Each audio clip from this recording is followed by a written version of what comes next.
একবার ভাবুন তো 2030 বিশ্বকাপে আর্জেন্টিনার জার্সিতে এক পাশ থেকে ব্ল্যাক ডায়মন্ড কিকে রামোস গতির ঝড় তুলছেন, ঠিক অন্য পাশ থেকে লিওনেল মেসির উত্তরসূরি হিসেবে ড্রিবলিং দিয়ে প্রতিপক্ষ ডিফেন্ডারদের ঘুম হারাম করে দিচ্ছেন থিয়াগো মেসি।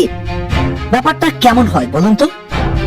অনেকেই বলবেন লিওনেল মেসি পুত্র কিভাবে ওয়ার্ল্ড কাপ খেলবে। হ্যাঁ, আগামী বিশ্বকাপ আসতে আসতে থিয়াগো মেসির বয়স হবে 18 বছর। যে বয়সে লিওনেল মেসি বিশ্বকাপে অংশগ্রহণ করেছিলেন, এমবাপ্পে তো বিশ্বকাপই জিতে গেছে, থিয়াগো মেসি কেন নয়? ওর খেলার ধরন সেই আশাকে আরো বেশি মজবুত করে। থিয়াগোর খেলা দেখলে মনে হয় জুনিয়র মেসি মাঠে বল নিয়ে দৌড়াচ্ছেন।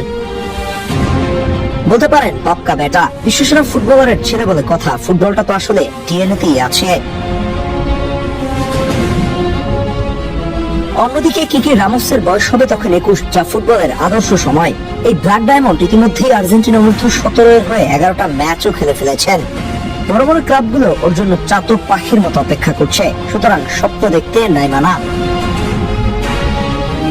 আর্জেন্টিনার ফুটবলে ডি মারিয়ার বিদায়ের পরে লেফট ফ্লাঙ্কে যে একটা শূন্যতা তৈরি হয়েছে, সেটা আসলে এখন পর্যন্ত কেউ পূরণ করতে পারেনি।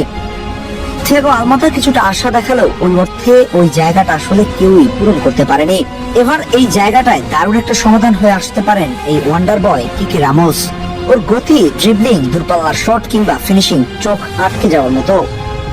ছেলেটাকে অনেক ফুটবল বিশেষজ্ঞরাই ডি মারিয়ার উত্তরসূরি মনে করছেন, একই সঙ্গে পরবর্তী আর্জেন্টিনার হাল ধরার নায়কও মনে করছেন।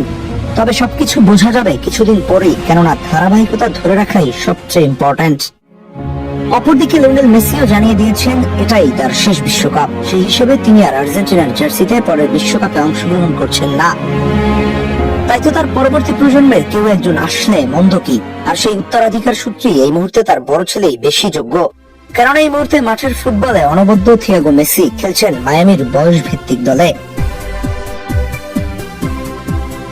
স্বপ্ন দেখতে তো কোনো বাধা নেই। এক সময় যেমন 18 বছরের এক কিশোর লিওনেল মেসিকে দেখে খুব কম মানুষই ভেবেছিল তিনি ফুটবল ইতিহাস বদলে দেবেন, তেমনি আজ থিয়াগো মেসি আর কিকে রামোসকে নিয়েও নিশ্চিত করে কিছু বলার সময় আসেনি।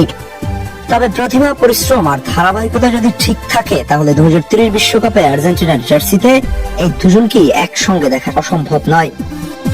হয়তো এক পাশে কিকে রামোস গতের ঝড়, অন্য পাশে থিয়াগো মেসির জাদুকরী ড্রিবলিং, আর সেই দৃশ্য দেখে নতুন করে স্বপ্ন দেখবে কোটি কোটি আর্জেন্টাইন সমর্থক। কে জানে, হয়তো এদের হাত ধরেই শুরু হবে আর্জেন্টিনা ফুটবলের আরেকটি স্বর্ণালী অধ্যায়। আপনারা কি মনে করেন, কিকে রামোস আর থিয়াগো আলমাদা জুটি আর্জেন্টিনাকে নতুন স্বপ্ন দেখাতে পারবে তো?